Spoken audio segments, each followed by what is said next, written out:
If you're a music producer or an artist working with a producer, it's important to know how to negotiate a production agreement. Let's get started.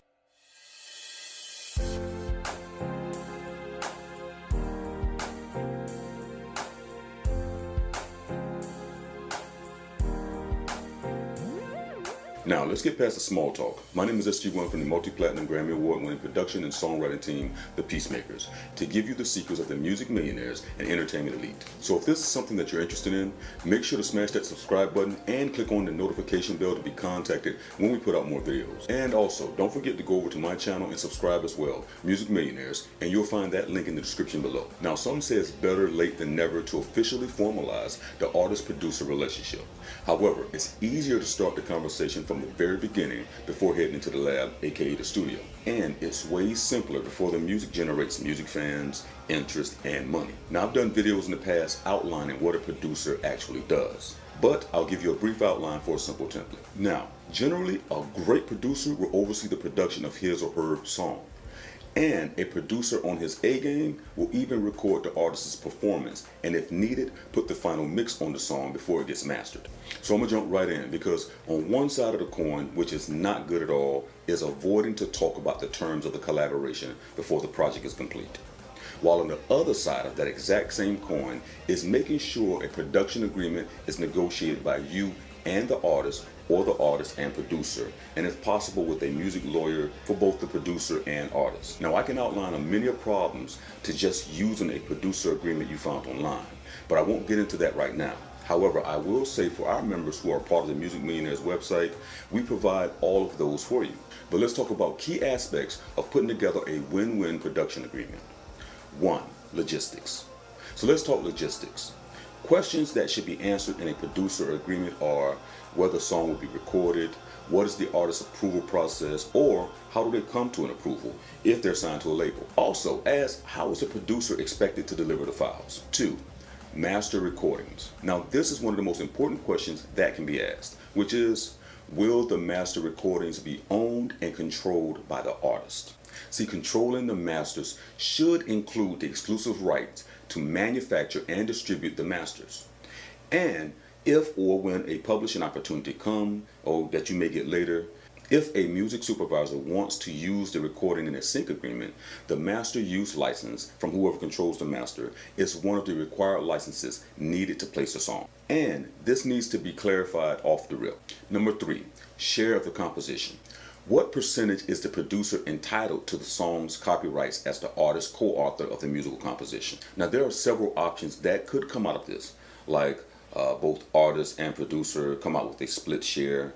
Perhaps it'll be a 50-50 split or a 80-20 or some other division, which could easily have more than 2 parties involved. However, regardless of the percentage of the production composition held by either person or persons, artist or producer, both of their consent is required for copyright holder decisions. Now, oftentimes, it is better for an artist to get the producer to pre-approve in the producer agreement as much as possible instead of asking later. And for the producer, it may be reasonable to provide the artist with the rights to reproduce their share of the composition for commercial exploitation of the master. Basically, you're providing a mechanical license. Now, more information can be found online, but I would suggest going to the Harry Fox Agency and reading up on it.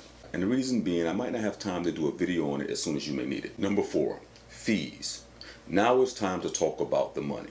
Show me the money, because we need to talk about the hardest part of an agreement, the money. What will be the financial compensation the producer will receive up front and on the back end from sales of the music being produced? And this can vary because the producer could possibly be entitled to a percentage of the published price to a dealer for physical copies, also known as the PPD, but should definitely be entitled to receive a percentage of the gross revenue generated from digital sales. Now, a better related question should be whether or not the producer will be paid before or after the artist has money in their pockets from the sales. Number 5, credit. Now, getting your money is one thing, but production credit is the key. The agreement should indicate the specific credit that the producer will receive for his or her role on the track. Number 6, general clauses. There are a variety of standard reasonable clauses that should be considered to be in a producer agreement, including regarding the work of the artist and producer being original, and clarifying what happens should the contribution not be original, simply saying if you have sampled someone else's work, in which case you need to be straight up about, And artists, you need to ask if there's any samples. But don't let that be a deal breaker, because sample clearances can also be negotiated, and the producers should be ready to give up some either upfront monies or even back-end points for having the samples cleared by a label or artist. Number 7, assignment. Now, while the artist may be given the right to license or assign their rights to others for exploitation purposes, it's not as reasonable that the producer be allowed to get someone else to do their job. The producer agreement is likely either a spec deal between an unsigned artist and producer, or an agreement between a producer and the record label who signed the artist. If it's the former, it's important for the artist to consider what rights the label will want held by the artist, such as control of the masters and things like that. Now, even though I only highlighted a few ideas and things to think about, I always recommend being as upfront as possible between the producer and artist. As I've said in my videos on my channel, the producer and artist relationship is one that should be symbiotic in nature, and each one's future is determined by the others. So do what most don't do, which is get all the small talk out the way, so you can both work on that platinum or possibly even Grammy Award winning composition. Again, my name is SG1 on behalf of Music Millionaires TV, and if you appreciate some of the information that we're providing here on this channel and you find it worthy, please make a comment below and or hit the like button. It helps us out a lot. Also, don't forget to subscribe if you haven't already. We look forward to putting out more videos for you in the future. And remember, music is life. We out.